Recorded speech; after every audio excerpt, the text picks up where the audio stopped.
Hello mga ka-cooking! You're watching me, Yang Nalang. Welcome to my kitchen. Tuturuan ko kayo ng simple Thai food recipes. This is my first video and today ang lulutuin natin ay one of the most popular Thai street food dish, ang Krapow! Bakit? Krapow! I'll explain it to you guys, so let's start. Una, let's heat the wok at maglagay ng mantika. Saute ground pork, then ilagay ang garlic.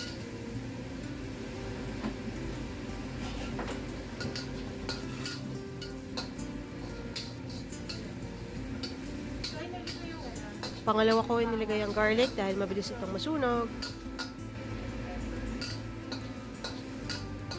Ihalo ang bell pepper at sitaw, lagyan ng konting tubig at hayaang kumulo. And lagyan ng sili,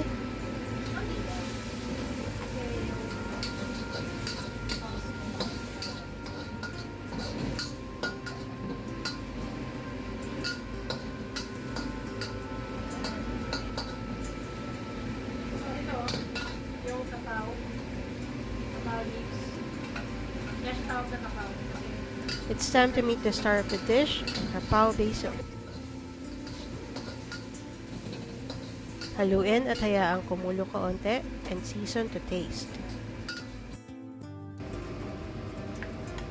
So, hindi kumpleto ang krapow kung walang kanin at syempre ang crunchy sunny side up egg.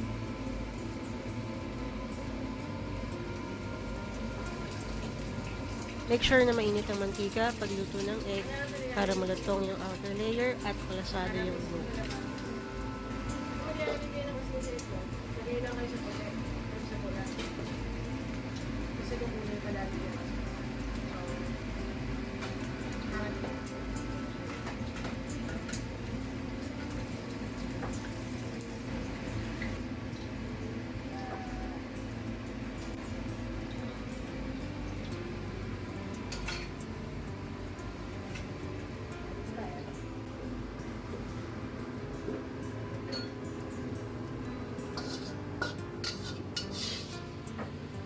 Okay, so now it's time to plate.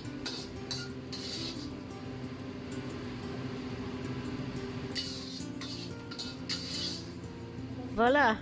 May pad Krapow muka na.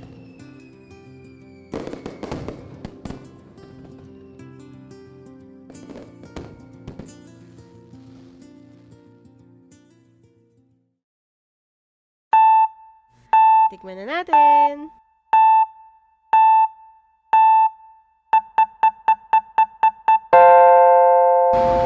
Ano? Anong itsura ng masarap, Weng?